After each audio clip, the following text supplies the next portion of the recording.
এখন আরেকটি বিষয়, তুমি যখন এলে যে সামনে আরো আরো থ্রেট আসছে, যেমন গতকাল মাহফুজ আলমের একটি স্ট্যাটাস আমার দৃষ্টি আকর্ষণ করেছে, যেখানে সে পরোক্ষভাবে গৃহযুদ্ধের হুমকি দিয়েছে। এই বিষয়টাকে তুমি কিভাবে দেখছো, কেন সে দিচ্ছে বলে মনে করো? এই এই কোটা সংস্কার ইস্যুকে কেন্দ্র করে এই লাশের রাজনীতি, এই ধরনের গৃহযুদ্ধের বাস্তবতা, এই ধরনের সুযোগ সন্ধানী প্রচেষ্টা, এটি কিন্তু আমরা দেখতে পাচ্ছি, এটি নতুন কিছু নয়। যখন এই আন্দোলন চলাকালীন সময়, কারণ বাংলাদেশে আইনগতভাবে 11 জুলাইয়ের পর থেকে বাংলাদেশে কোনো কোটা কার্যকর ছিল না। 12 জুলাই যে পরীক্ষা দিয়েছে, 12 জুলাই যে পরীক্ষার বিজ্ঞপ্তিতে এসেছে, সেখানেও বাংলাদেশে 1% কোটাও ছিল না। এটি হচ্ছে বাংলাদেশের বাস্তবতা। তো 11 জুলাই যে আন্দোলনের একটি হ্যাপি এন্ডিং হওয়ার কথা, সেটিকে যে টেনে হিসেবে অন্যদিকে প্রলম্বিত করা হলো, এবং সে সময়ই বলা হয়েছে আওয়ামী নিধন করতে হবে, আওয়ামী লীগ নেতাকর্মীদেরকে হত্যা করতে হবে। এটি তো শুধু 5 আগস্ট পরবর্তী সময়ে সরকারের স্বীকারোক্তি নয়, আগে থেকে কিন্তু তারা এই ধরনের কথাবার্তাগুলো বলছে। এবং আজকে তারা যে ধরনের উদ্ধত্ত দেখাচ্ছে, যে ধরনের, এবং শুধু তাই নয়, অফিসিয়াল ডিক্লারেশন, সরকারি প্রজ্ঞাপনের মাধ্যমেই তো তারা প্রমাণ করেছে যে তারা এই হত্যাকাণ্ডগুলোর সঙ্গে সম্পৃক্ত। এই বাংলাদেশে যে সহিংসতামূলক ঘটনাগুলো, মানে তুমি বলতে চাচ্ছো যে 8ই আগস্ট পর্যন্ত যে বিচার হবে না বলেছে সেটা?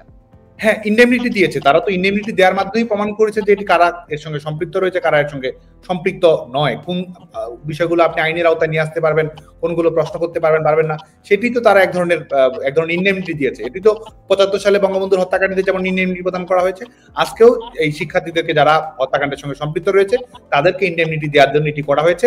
এবং এরা আগামীতেও, আমি মনে করি যে এরা বাংলাদেশের জনগণকে জিম্মি করে নিজেদের, যে আজকে দেখুন, আজকে তো আমি মনে করি যে আজকে ছেলেমেয়েরা, আজকে বাংলাদেশের গোটা বাংলাদেশ আজকে অস্থিতিশীল অবস্থার মধ্যে রয়েছে, জনগণের জীবনের নিরাপত্তা নেই।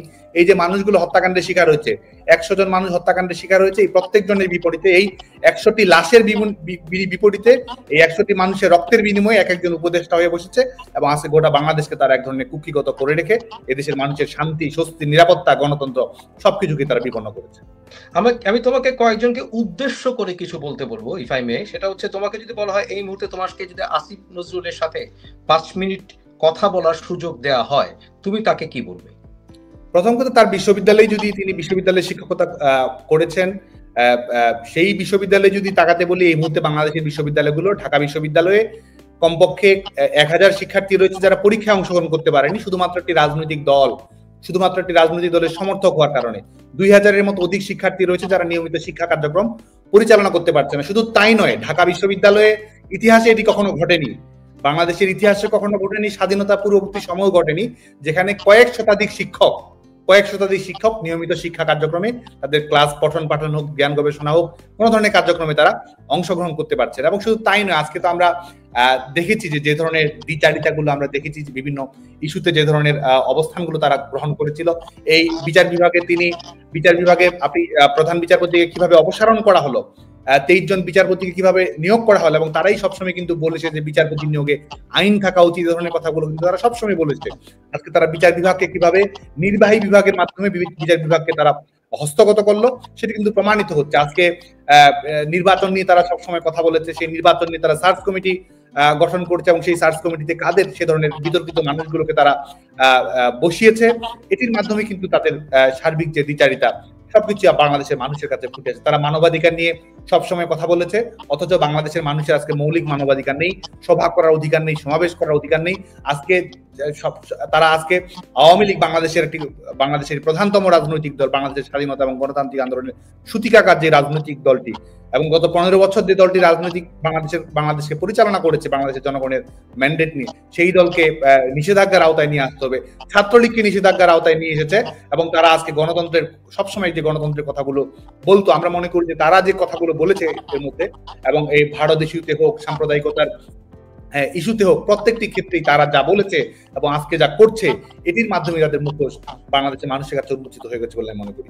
একই প্রশ্ন তোমাকে আমি করতে চাই, যদি তোমাকে এই মুহূর্তে হাসনাত আব্দুল্লাহ, সার্জিস আলমকে সামনে রেখে তোমাকে কিছু প্রশ্ন করতে বলা হতো, বা তাদের উদ্দেশ্যে কিছু বলতে বলা হতো, কারণ তারা তোমাকে উদ্দেশ্য করে কথা বলেছে। যেমন তারা বলেছে, ভালো যদি বাসনা বন্ধু দেখা দিও না, নূর হোসেনের সেই দিবসে। তোমার এর প্রত্যুত্তরে তাদের উদ্দেশ্য করে তোমার কিছু বলার আছে কি? আমি কারো নাম ধরে কোনো কথা বলতে চাই না, এটি আমার রুচিবোধের সঙ্গে যায় না।